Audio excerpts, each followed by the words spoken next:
Good morning, everybody. Today, I want to get started with the main topic of this course, happiness. First, I want to talk about how psychologists like myself measure happiness. Then, we'll look at some common characteristics of happy people. And finally, we'll look at whether or not we can change our level of happiness. In other words, whether we can learn to be happier. Okay, so we all know what it's like to feel happy, right? But how do we measure happiness? One common method psychologists use is interviewing people. First, we ask them questions to find out how happy they are, how happy they feel in general. Then, we gather information about them, like their age, health, income, and so on. We use all of this data to determine the most common characteristics of happy people. So, what have psychologists learned? Well, there are a few characteristics we know are not relevant to happiness. One of them is having a lot of money. As long as people have enough money for a home, food, and clothing, having more money doesn't make people happier. So money doesn't buy happiness. Are you surprised? Another thing that is not connected to happiness is having more education. People with a lot of education are no happier than people with little education. So now maybe you're questioning your decision to take this class, huh? Finally, a third characteristic that is not a requirement for happiness is youth, being young. In fact, the opposite is true.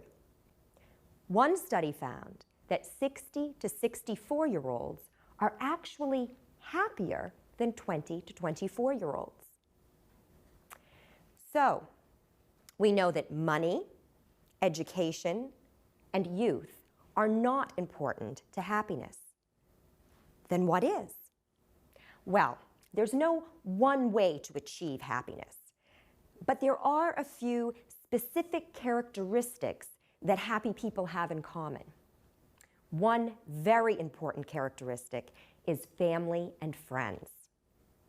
A study of students at the University of Illinois found that the happiest students had strong connections to family and friends, and that they made time to spend with them. Another common feature of happy people is that they have religious beliefs or a belief in something bigger than themselves. This helps them feel that life has significance or meaning. A third important thing about happy people is that they set goals for themselves. In the workplace or in their personal lives, they establish goals around things they find interesting or things that allow them to use their strengths. Now, another question psychologists have tried to resolve is, can we change how happy we are? Can we learn to be happier? Some psychologists think the answer is no, we can't. This is because research shows that happiness depends a lot on our personality, the kind of person we are. Some people just have more positive attitudes about life than others. We've all noticed this, right? And because it's difficult for people to change their personalities, some psychologists think that we stay at about the same level of happiness throughout our lives.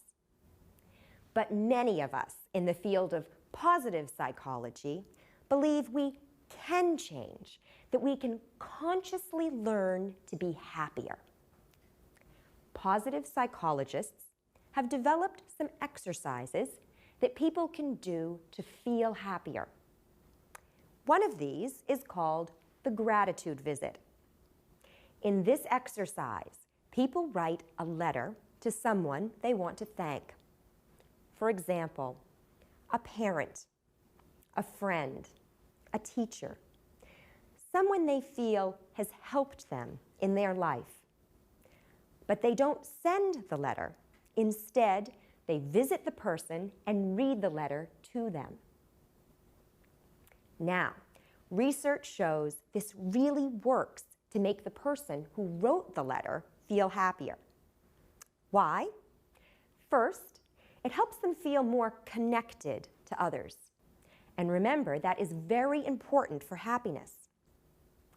Second, the people are giving something, in this case, their thanks to someone else. And giving or helping others makes us feel better about ourselves. It helps us feel that our lives have meaning. In addition to the gratitude visit, psychologists have developed other exercises that help people focus on the positive things in their lives and help them use their strengths to achieve goals.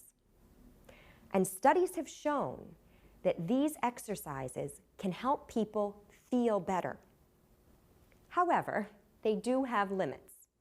For one thing, each exercise only works for a certain amount of time. For example, the gratitude visit only makes people happier for about 3 months. And of course, we can't become a lot happier. Remember, we can't totally change our personalities. You can't take a really unhappy, negative person and make him or her feel super happy all the time.